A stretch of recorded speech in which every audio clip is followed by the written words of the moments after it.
Hi all, I am Rakesh. Today we are going to talk on Kubernetes cluster. Inside the cluster, two different types of node will be there. One is your master node, another one is your worker node. These two nodes can be physical or virtual. In the master node or worker node, there are some small components. Inside master node, there is an API server which helps to expose to end user. Suppose you have to create a pod, then you have to hit API server directly, and you have to tell to API that I want a pod where I want a pod inside this cluster. So API server will create it.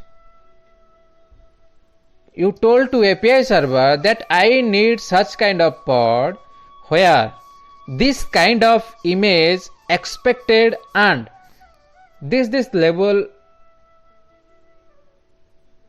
needs to be attached.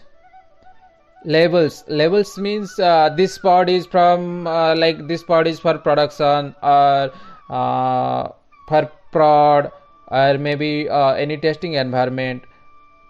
So API server will store all the data inside etcd. So API server will store all the data inside him. etcd take care of it in the form of key value pair. Apart from pods, same way etcd stores the details of nodes configuration, secret accounts, role binding, replica controller, replica set. Okay. So we use a command kubectl. It will convert YML files to the JSON format and hit to API server. API server helps to communicate user with controller, manager, scheduler, etc. User will connect with API server only. User can't connect directly with controller or scheduler. And one more thing, in master node, in Kube API server authenticates user. It is not like that any user can access to create pod. Okay, so this is one point. The second point, authorization right. Suppose there is an user who is authenticated but not authorized to create pod. So Kube API takes care of that.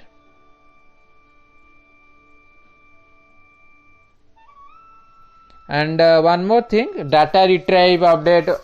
This is the work of API server. Okay.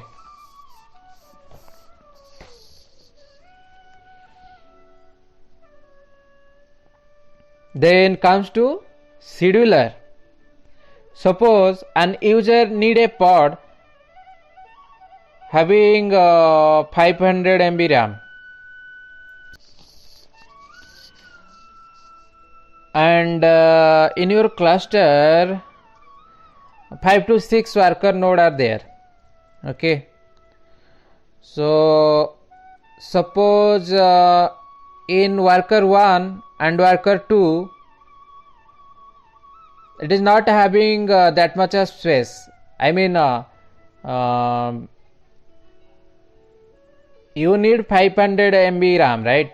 But in worker node 1 and worker node 2 is not having that much space. So From other three,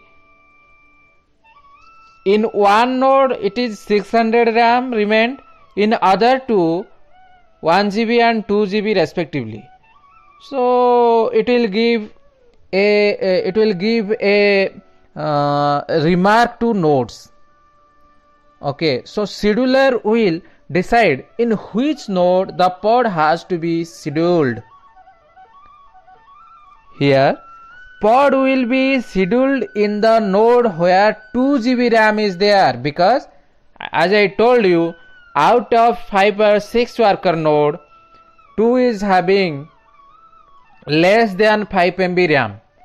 So from other 2-3 node, it will have to decide in which node it has to be scheduled, so that the balance also happen.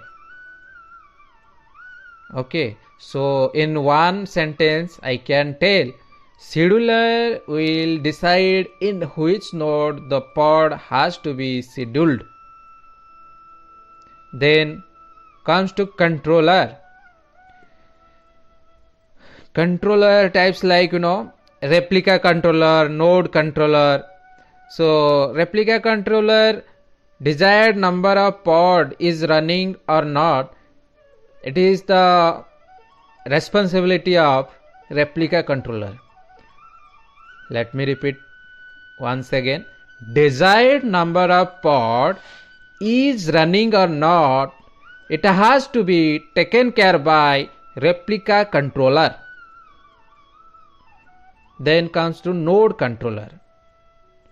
In your Kubernetes cluster, whatever worker nodes are there is available or not, it is the responsibility of node controller. Suppose there are 3 pods out of 1 is not in good health condition. Controller will delete that unhealthy pod and create a new pod. Okay. Suppose a node got down, then the node controller will check another, let's suppose 40 seconds, 1 minute, like that, and due to the node is down, so it is unreachable. So in that case, node controller will do one thing. Node controller will make this node unreachable. If you run the command kubectl get nodes, the output of the node will be unreachable. Okay, after some time, after some downtime, it will be showing as the status will be showing as unreachable. All the pods which are running in the non-reachable worker will be assigned to other worker node which are running or active. Okay, then comes to let me tell something more on API server.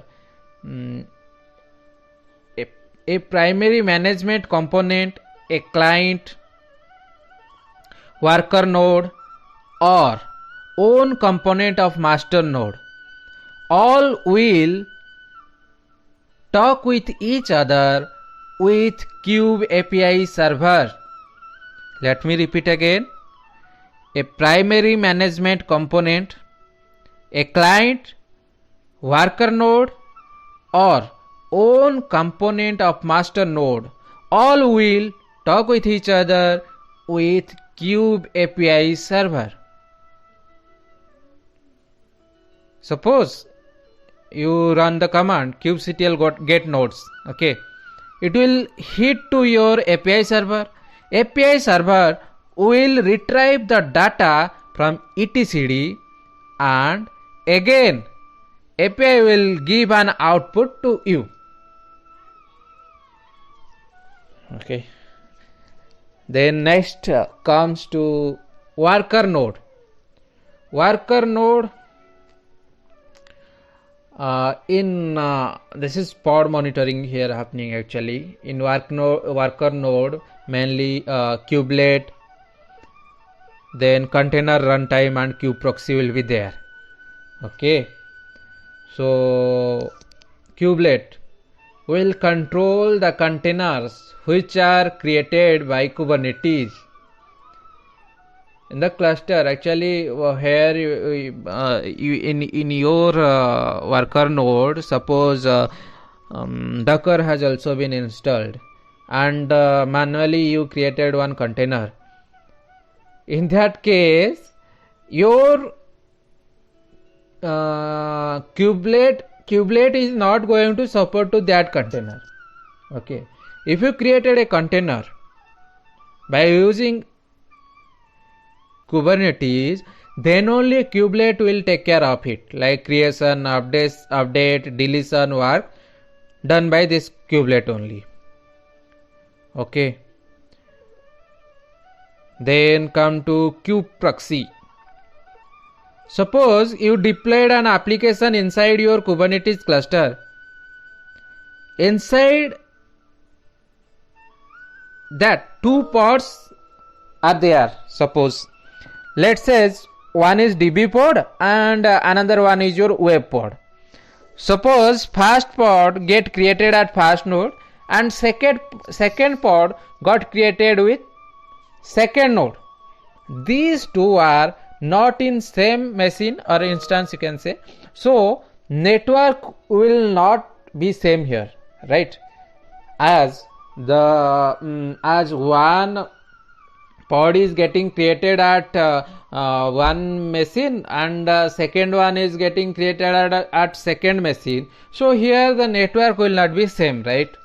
So to perform traffic redirect, to set up proper traffic rule to communicate between two pods, kubeproxy will take care of it.